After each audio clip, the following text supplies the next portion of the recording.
اب یہاں پر آگے انہوں نے دیا ہوا ہے کہ مختلف انہوں نے کیا درست دیے ہوئے غلط جملوں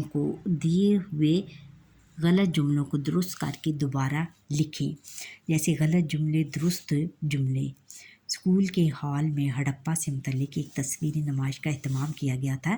اسکول کے ہال میں، ہال یہ ہم نے جیم والا ہال نہیں لکھنا بلکہ بچوں یہ ہاتھی والے ہال سے ہال لکھنا ہے کہ اسکول کے ہال میں ہڑپا سے متعلق ایک تصویری نمائش کا اہتمام کیا گیا تھا اور بڑھیا عورت اچانک سڑک پر پھسل گئی.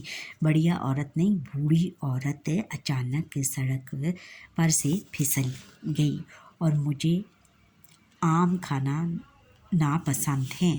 مجھے آم عین الف آ سے نہیں بلکہ الف مد آ سے آم لکھا جاتا ہے. مجھے آم کھانا ناپسند ہے. اور پھر دادا جان نے اخبار پڑھی. دادا جان نے اخبار پڑھا. اور آگے ہے کہ یہ پھولوں کا گلدستہ احمد لایا تھا. یہ گلدستہ احمد لایا تھا. اب پڑھیں. دی ہوئی عبارت درست لفظ اور روانی سے پڑھیں اور نیچے دیے ہوئے سوالوں کے زبانی جواب دیں. لاڑکانہ شہر سے 27 کلومیٹر کے فاصلے پر موہنجودڑو کے کھنڈرات واقع ہیں. ہڑپا اور موہنجودڑو دونوں شہروں کا نقشہ اور ترتیب تقریباً ایک جیسی ہے، جس سے یہ اندازہ لگایا جا سکتا ہے کہ یہ دونوں شہر وادی سے سندھ کی تہذیب سے تعلق رکھتے ہیں. سندھی زبان میں موہنجودڑو کا مطلب ہے مردوں کا ٹیلہ.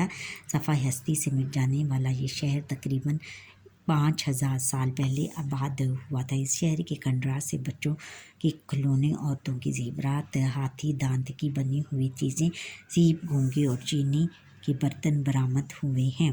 اس کے علاوہ مختلف مجسمے اور اوزار بھی ملے ہیں. اساس سے ظاہر ہوتا ہے کہ اس شہر کے باشندے ذہین اور محنتی تھے. ان لوگوں کا پیشہ کھیتی باڑی تھا. وہ لوگ ہندسوں کا استعمال جانتے تھے. اشارات اور تصاویر پر مبنی ان کا ایک اپنا رسم الخط تھا جسے ماہرین آج تک نہیں پڑھ پائے. یہ شہر ختم کیسے ہوا، اس بارے میں ماہرین میں اختلاف پایا جاتا ہے. کچھ ماہرین کے خیال میں وبائی امراض کے نتیجے میں ساری آبادی ختم ہو گئی اور کچھ ماہرین کے مطابق قدرتی آفات مثلاً سیلاب اور زلزلے کی وجہ سے یہ شہر نیست و نابود ہو گیا. یہ ایک نظریہ یہ بھی ہے کہ یہ بیرونی حملہ آوروں نے اس کے شہر کی اینٹ سے اینٹ بجا دی ہوگی، جس کی وجہ سے یہ شہر صفحہ ہستی سے مٹ گیا. اور پھر ہے کہ آگے ہم نے یہ سوالوں کے جواب دینے ہیں اس پیراگراف کو مد نظر رکھتے ہوئے. موہنجودڑو کا کیا مطلب؟ موہنجودڑو کا مطلب بیٹا مردوں کا ٹیلہ ہے. اور موہنجودڑو کے باشندے کس طرح کے تھے؟ موہنجودڑو کے باشندے ذہین اور محنتی تھے. اور پھر موہنجودڑو کا رسم الخط کن چیزوں پر مشتمل تھا؟ یہ تھا اشارات اور علامات، اشارات اور تصاویر پر مبنی رسم الخط تھا ان کا. اور آگے ہے کہ موہنجودڑو کے کھنڈرات سے کیا برآمد ہوا؟ موہنجودڑو کے کھنڈرات سے بچوں کے کھلونے، عورتوں کے زیورات، ہاتھی دانت کی بنی ہوئی چیزیں، سیپ، گھونگھے اور چینی کے برتن برآمد ہوئے ہیں. اس کے علاوہ مختلف مجسمے اور اوزار بھی ملے ہیں. اور آخری سوال ہے کہ اوپر دی ہوئی عبارت میں سے محاورہ تلاش کریں اور بتائیں. اوپر دی ہوئی عبارت میں محاورات یہ ہیں کہ اینٹ سے اینٹ بجانا یعنی ان کی ایک بہت زیادہ دنگا فساد کرنا، اور پھر ہے کہ نیست و نابود کر دینا، ان کو بالکل مٹا دینا، بالکل ختم کر دینا. اور صفحہ ہستی سے مٹا دینا. صفحہ ہستی سے مٹا دینا یعنی بالکل ختم کر دینا، ان کا نشان تک باقی نہ رہنے دینا.